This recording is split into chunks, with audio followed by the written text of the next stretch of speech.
दोस्तों, कहानी की शुरुआत होती है एआई से बने एक आदमी जिसका नाम है हार्लिन से।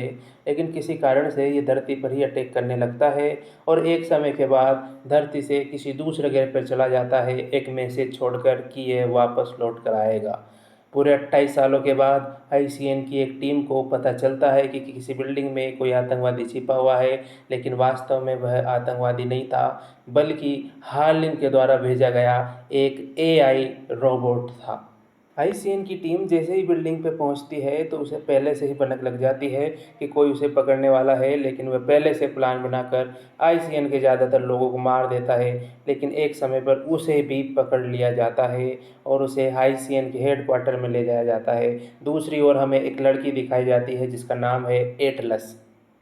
एटलस जैसे ही ये न्यूज़ टीवी पर देखती है उसे समझ में आ जाता है कि आईसीएन को उसकी ज़रूरत है। जैसे ही वो दरवाज़ा खोलती है कोई उसके दरवाजे पर खड़ा होता है और वह उसके साथ आईसीएन चली जाती है। दूसरी ओर आईसीएन के हेडक्वार्टर में हेड और एक कैप्टन के बीच बहस हो रही होती है एटलस को लेकर कि एटलस को यहाँ नहीं आना चाहिए। लेकिन आईसीएन का इंचार्ज एटलस पर पूरी तरह से विश्वास करता है। वह उसे कहता है कि तुम कास्का नामक उस आदमी को इंटेरोगेट करो और हार्लिन का पता पूछो। जैसे ही वो अंदर जाती है वह उसे बहला फुसला कर किसी तरह से उसके दिमाग से कोड निकाल लेती है कि हार्लिन कहाँ छिपा हुआ है। तब कास्का पूरी तरह से बौखला जाता है और वह कहता है कि तुम पूरी तरह से अपनी माँ की जैसी हो। और वह उस पर अटैक करने की कोशिश करता है, लेकिन बीच में बनी आर्टिफिशियल दीवार उसे बचा लेती है और वह कास्का को मार गिराती है। उसके बाद में वह प्लान बनाती है कि हमें उस ग्रह पर जाना चाहिए, लेकिन कैप्टन उसे जाने नहीं देना चाहते। उसी समय टीम लीडर एटलस के पास आते हैं और उससे कहते हैं कि मैं तुम्हें कुछ दिखाना चाहता हूँ। वह उसे लेकर एक रोबोट के पास जाते हैं और उसे बताते हैं कि यह तकनीक तुम्हारी माँ ने ही विकसित की थी। तब एटलस कहती है कि तुमने ये काम इल्लीगल किया है क्योंकि इसे कोई अप्रूवल नहीं मिला है। लेकिन किसी तरह से सूझबूझ से वह एटलस को भी उस टीम के साथ वहाँ से उस ग्रह पर भेज देते हैं। दूसरी ओर एटलस अपनी माँ की यादों में खोई रहती है और पूरी तरह से परेशान रहती है। और वह अपनी माँ का पुराना वीडियो देखती है जिसमें उसे पता चलता है कि उसकी माँ ने एक न्यूरल लिंक तकनीक विकसित की थी जो रोबोट और इंसान के बीच में कनेक्शन पैदा करने का काम करती है। एटलस रिस्क नहीं लेना चाहती थी, इसलिए उसने सभी एआई तकनीक को दरकिनार करके कहा कि मैं सारा काम कागजों पर करना चाहती हूँ ताकि कोई हमें हैक नहीं कर सके।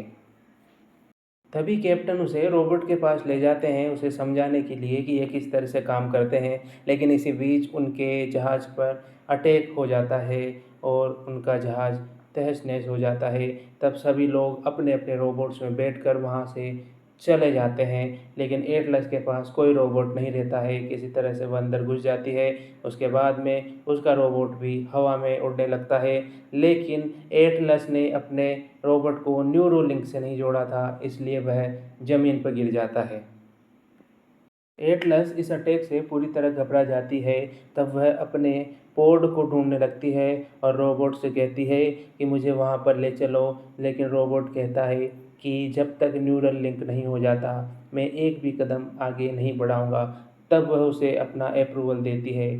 तब रोबोट वहाँ से चलना शुरू करता है, लेकिन एटलस अभी तक उसको अपना न्यूरल लिंक कनेक्ट करने की इजाज़त नहीं देती है। किसी तरह से एटलस वहाँ से निकलकर बाकी रोबोट्स के पास पहुँच जाती है। लेकिन वह देखती है कि कैप्टन का पोर्ट खाली है। तब उसे लगता है कि हो सकता है कैप्टन अभी तक जीवित हो। इसी बीच हार्लिन के कुछ सिपाही वहाँ पर आ जाते हैं और उन पर फिर से अटैक करना शुरू करते हैं। वो देखती है कि कास्का भी वही है जिसको उसने पहले धरती पर मार गिराया था। तभी एटलस से रोबोट कहता है कि मेरे पास एक कार्बन बॉम्ब है, मैं चाहूँ तो सारी ज़मीन को अंदर धंसा सकता हूँ। एटलस उसे हाँ कर देती है और किसी तरह से वह एटलस को वहाँ से बचा कर निकाल लेता है। लेकिन इस लड़ाई के दौरान एटलस का पैर पूरी तरह से घायल हो जाता है। तब वह रोबोट लेजर सर्जरी करके उसका पैर सही करता है और उसको एक लॉलीपॉप थमा देता है कि तुम इसे खाओ। अब एटलस न्यूरल लिंक करने के लिए अपना डिवाइस कान में पहन लेती है। दूसरी ओर कास्का हार्लिन को बता देता है कि एटलस बचकर निकल गई है। दूसरी ओर हार्लिन ने कैप्टन को पकड़ लिया था और यहाँ पर एटलस रॉबर्ट को अपना न्यूरल एक्सिस देना शुरू करती है। तब रॉबर्ट उसकी बचपन की यादों को देखने लग जाता है और वह उसे रास्ता बताता है कि हमें इस रास्ते से जाना है हार्लिन तक।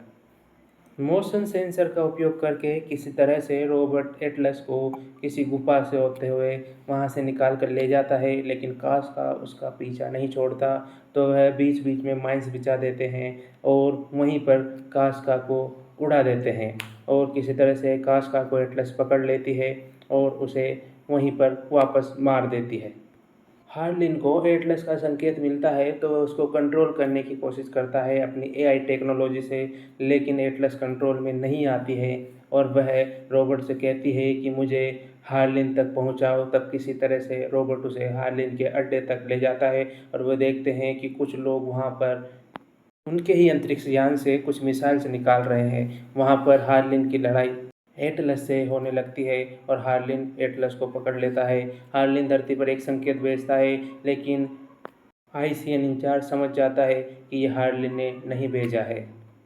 तभी हार्लिन एटलस के कमरे में आता है और उससे कहता है कि मुझे तुमसे यह उम्मीद नहीं थी, लेकिन वास्तव में मैंने ही तुम्हें यहाँ बुलाया है, क्योंकि पृथ्वी पर जो सुरक्षा कवच बना हुआ है उसका एक कोड तुम्हारे पास है और मैं वो तुमसे लेकर रहूँगा। बल्कि दूसरा कोड कैप्टन के पास था। हार्लिन ने उसे पहले ही उससे ले लिया था। अब उसने एटलस का कोड भी अपने पास ले लिया, लेकिन कैप्टन के पास एक न्यूरोलिंक था। वो एटलस को दे देता है और उससे कहता है कि तुम अपने रोबोट को बुलाओ। रोबोट कहता है कि मुझे 100% एग्जिट चाहिए। तब वो उसे अपना पूरा एग्जिट दे देती है और अपनी पूरी बचपन की यादें उस रोबोट के पास पहुंच जाती है। वास्तव में एटलस ने अपनी माँ का ध्यान खींचने के लिए हार्लिन को डबल न्यूरल लिंक दिया था, लेकिन हार्लिन ने अपना कोड बदल दिया और उसकी माँ को ही वहीं पर उसने मार दिया। लेकिन किसी तरह से एटलस वहाँ से बचकर भाग गई। अपने बचपन की यादों के बारे में सोचकर एटलस पूरी तरह से घबरा गई और उसने अपना 100% एग्जिट दे दिया। तब रोबोट ने उसे किसी तरह वहाँ से बचा लिया और अब लड़ाई होने वाली है हार्लिन और एटलस के बीच में। किसी तरह से रॉबर्ट एटलस को बचाना चाहता था, लेकिन दूसरी ओर हार्लिन बहुत ही खतरनाक एआई टेक्नोलॉजी से बनाया गया इंसान था। वह पूरी कोशिश करता है कि एटलस को मार गिराए, लेकिन अब क्योंकि एटलस और रॉबर्ट पूरी तरह से न्यूरल लिंक हो चुके थे तो उन्हें हार्लिन की सारी टेक्नोलॉजी समझ में आने लग गई थी कि किस तरह से वह अटैक करता है। और इसी बीच एटलस दिमाग लगाकर हार्लिन को मार देती है और उसके सीपीयू को नष्ट कर देती है।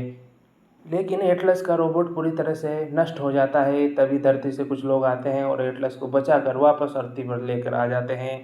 एक दिन एटलस के घर पर आता है आईसीएन का इंचार्ज, उससे कहता है कि मुझे तुम्हारी ज़रूरत है। तब वह वापस फिर से आईसीएन को ज्वाइन कर लेती है, लेकिन उसके लिए सरप्राइज़ तब रहता है जब जिस रोबोट में वापस वह जाकर बैठती है वह रोबोट पुराने रोबोट की पूरी यादें लिए होता है। तो एटलस बहुत खुश होती है।